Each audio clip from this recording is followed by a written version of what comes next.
attacked by Russia, will you come to their aid? If the British people are in Ukraine and they get attacked, If British soldiers in Ukraine. I've always found about the British, they don't need much help. They can take care of themselves very well. But if they need help, I'll always be with the British, okay? I'll always be with them. But they don't need help. You look at their career, you have done very well over the years, haven't you? You know what? No, it sounds like it's evasive, but it's not evasive. You know, the British have been incredible soldiers, incredible military, and they can take care of themselves. What happens when a government decides which opinions you're allowed to express online?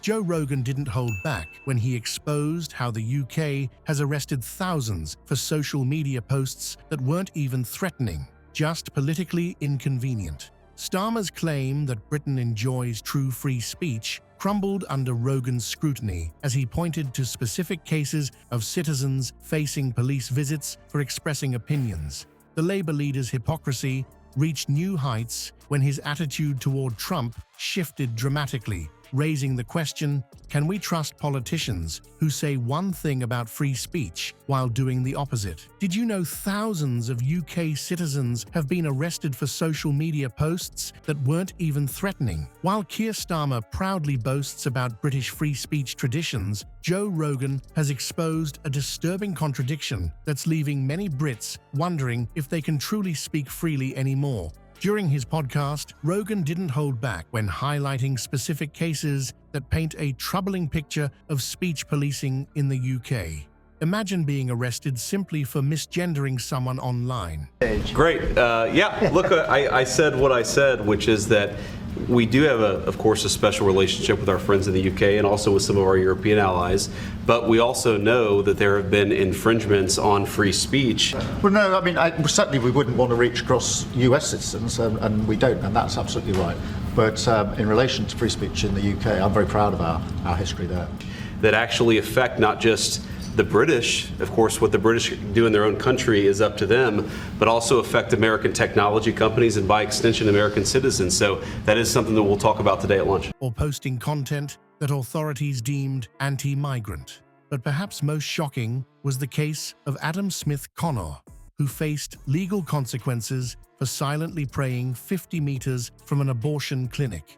Not shouting, not protesting, just praying silently. These aren't isolated incidents. They represent a growing pattern of government overreach that's becoming normalized under Britain's controversial online safety bill. Critics argue this legislation hands the government unprecedented control over online expression, all while claiming to protect the public. But as Rogan aptly pointed out, it looks more like a thinly veiled attempt to control public opinion. The contrast between the UK and US approaches couldn't be more stark. While Americans enjoy First Amendment protections that set clear boundaries on government interference with speech, Brits are witnessing those boundaries blur before their eyes. Rogan emphasized this fundamental difference, questioning how a nation can claim to value free expression while simultaneously criminalizing opinions.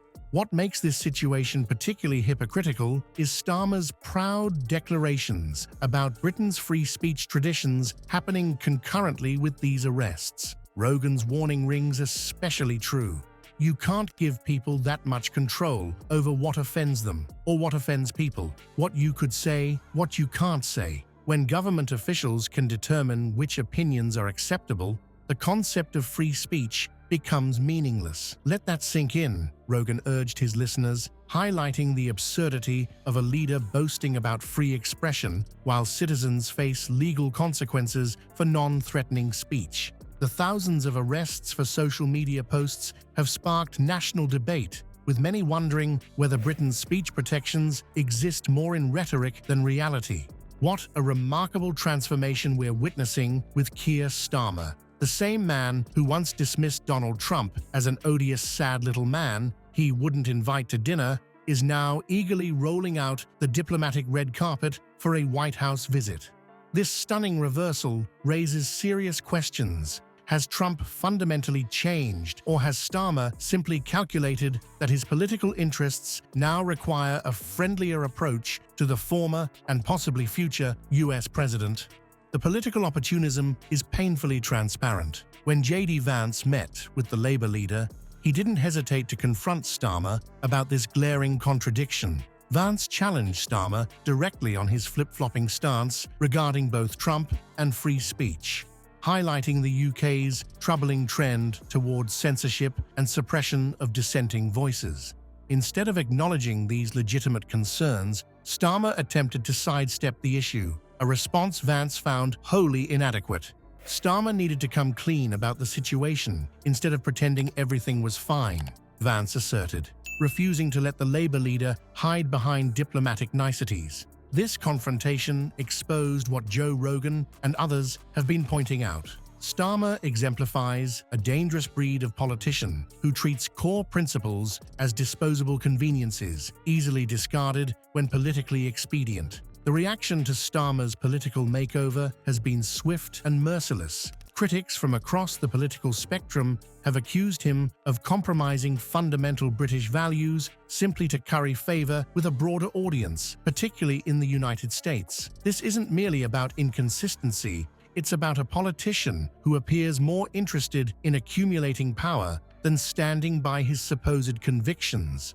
Rogan himself has been particularly vocal about this hypocrisy, accusing Starmer of deliberately misleading the public. While claiming Britain still champions true free expression, Starmer oversees a system where political correctness and censorship continue to tighten their grip on public discourse.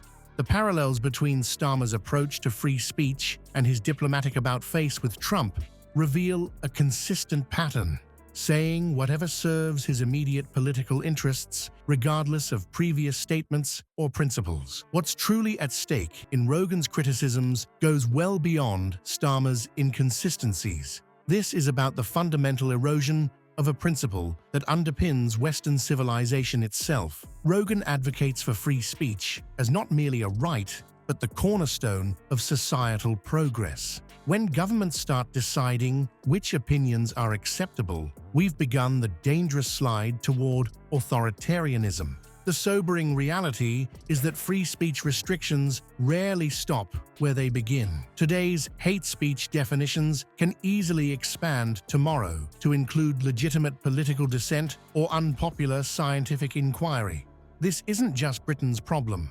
It's spreading globally as governments increasingly view speech control as a legitimate tool of governance. What makes this moment particularly alarming is how readily citizens accept these restrictions in the name of protecting feelings or preventing offense. The warning signs are flashing, but will enough people notice before the right to speak freely becomes nothing more than a nostalgic memory of what Western democracy once valued?